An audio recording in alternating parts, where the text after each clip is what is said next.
Good evening. My name is Julio Pena Jimenez. I will be presenting my schedule for the Mayfair Elementary School project. I have a total of a 58-day duration. According to the owner, they are looking for a 60-day duration at max. If not, afterwards there will be charges of liquidated damages. I have included 25 days for submittals and procurement of materials. Those go ahead and involve concrete reinforcement, as in rebars, the CMU units for the walls, and then the vapor barriers. So mobilization has a starting right off the bat at June 1st with installing the site fencing, installing access gates, having the portable restrooms brought in, as well as setting up a laydown area for CMU and the parking set up for all of our employees that will be working there. Afterwards, we go straight to the site prep and demolition, where we'll have the fence removal. We will have 3 days allocated for saw cut, removal of the asphalt, and replacement of asphalt, which will be done by a subcontractor.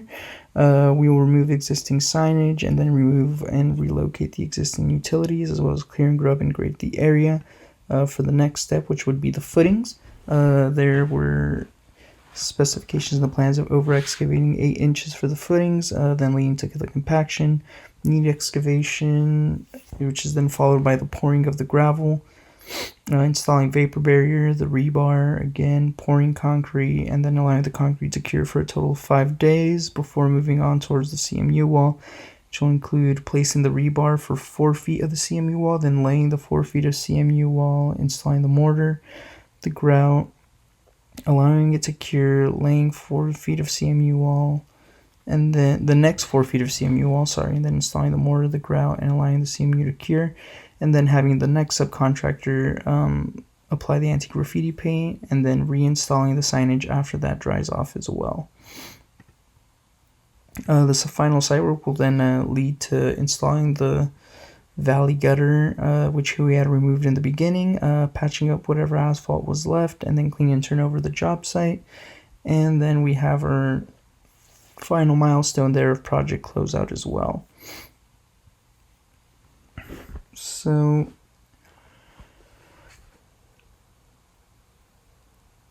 the critical path here is we have our submittals and procurements will be going along with mobilization. Our critical path will be the mobilization, the site prep and the demolition, and then the CMU walls, which can be seen right here, along with the final site work as well. The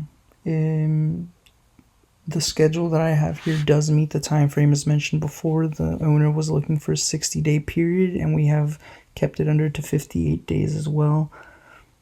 As far as mud days are concerned for the project, usually in the Central Valley it doesn't rain too much between June and August.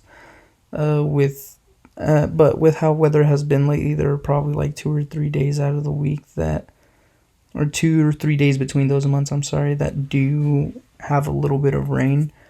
So we would have to allocate, if we were to allocate that into the schedule, we would go over 1 day and have to pay liquidated damages for that if we included those in there, but that would be something we would encounter in the future and something that we would have to learn to deal with and fix that issue as well. Probably the biggest risks that will be associated with completing this project definitely has to be the delivering of materials. As of late, we have seen that sometimes we can't get materials how we want to get them or as soon as we want to get them out on the job site, and that sometimes can delay the project for a very decent amount of time, few days at most, but those few days with how tight of a schedule we have can lead to paying more liquidated damages out of pocket. Another risk that I foresee can be employees calling out with the few amount of staff that we are allowed for this project, or that is available to us during this project. COVID has been going rampant, and some people have been taking advantage of using COVID as an excuse to not go to work. Therefore, that is not allocated into the schedule, but it is something that we have to be aware of nowadays. And the third biggest risk that I can foresee happening with the schedule and having everything go on longer than it should will be just human error. We're not perfect employees. I mean, they're great at their craft and they're probably the best employees out there, but sometimes there will be mistakes that can lead to not doing things correctly, and that can lead to not passing an inspection and pushing people back.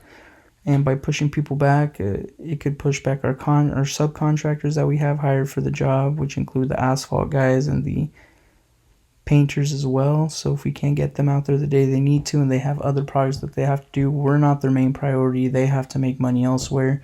So that'll back us up and then throw us into the liquidated damages and force our hand to either find a different subcontractor right away or suffer the consequences of paying those extra fees. So this is my Mayfair Elementary School project, and thank you for a great semester.